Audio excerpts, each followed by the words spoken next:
বন্ধুরা, আজ আমি একটা সুন্দর চিকেন রেসিপি রান্না করতে যাচ্ছি। খুব অল্প সময়ে অনেক টেস্টি চিকেন। ডুমো ডুমো করে পেঁয়াজ আলু কেটে রেখেছি, আর এই সমস্ত মশলা কেটে রেখেছি। একে ভেজে নেব, তারপরে মশলা করব। এই শুকনো গরম মশলা,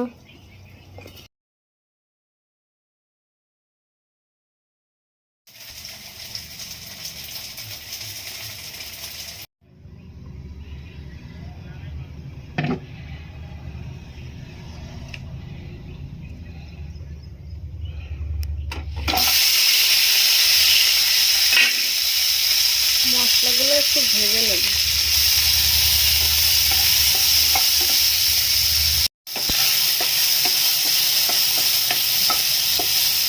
মশলাটা 50% ভাজা হয়েছে। এবার এই শুকনো মশলা, শুকনো লঙ্কা, গোলমরিচ এগুলো দিয়ে ভেজে নেব।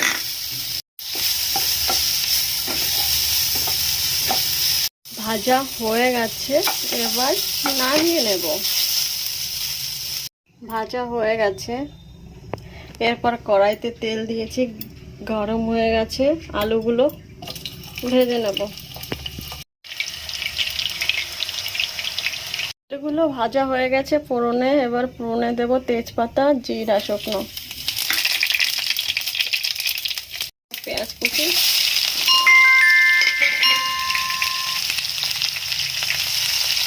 পেঁয়াজগুলো একটু লাল লাল করে ভেজে নেব।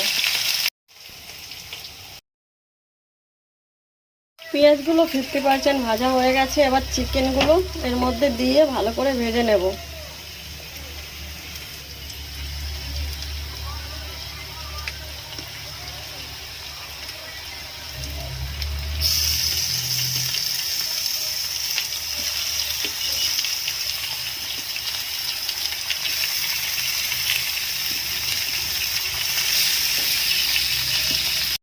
হালকা নাড়িয়ে নেব 5 মিনিট পর মাংসটা।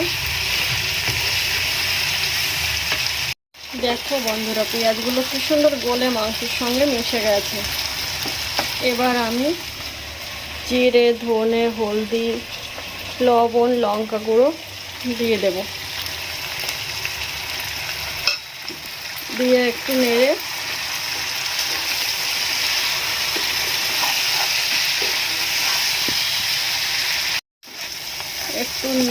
এবার ভাজা বাটা মশলাটা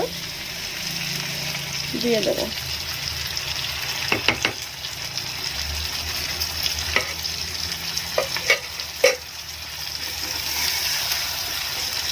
কি সুন্দর একটা কালার চলে এসছে। এবার এই ভাজা আলুগুলো দিয়ে দেব। দিয়ে 5 মিনিট কষিয়ে সামান্য একটু চিনি দেব। দিয়ে কালার হবে, চিনিটা দিলে খুব সুন্দর। দিয়ে আর 2 মিনিট কষিয়ে কষানো হয়ে গেলে তেলটা ছেড়ে দেবে।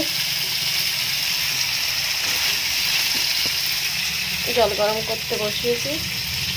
বন্ধুরা, কষানো কমপ্লিট। লাল লাল ঝাল ঝাল চিকেন কষা রেসিপি। দেখো কি সুন্দর দেখতে হয়েছে।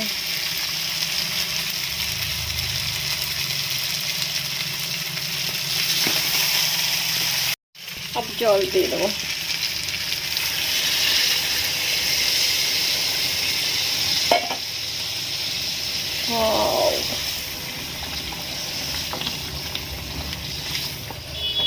গরম জলটা দেবে, তাহলে মাংসটা সলিড থাকবে। টক দইও দিতে পারেন, অপশান। আমি টমেটো দিয়েছি, এর জন্য টক দইটা স্কিপ করেছি।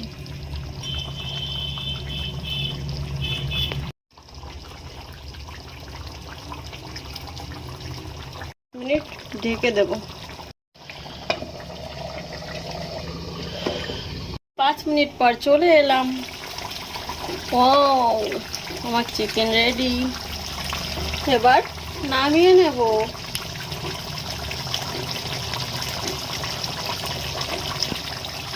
নামানোর সময় গরম মশলাটা দেওয়া লাগবে না, আগেই দিয়ে দিয়েছি, এর জন্য। কমপ্লিট হয়ে গেছে আমার চিকেন রান্নাটা। কেমন হয়েছে আপনারা জানাবেন, আর পুরো ভিডিওটা দেখার জন্য ধন্যবাদ। Thank you so much. আর ভিডিওটা ভালো লাগলে আমার চ্যানেলটা সাবস্ক্রাইব করবেন, লাইক কমেন্ট করে জানাবেন কেমন হয়েছে। ওকে বাই বন্ধুরা। আচ্ছা।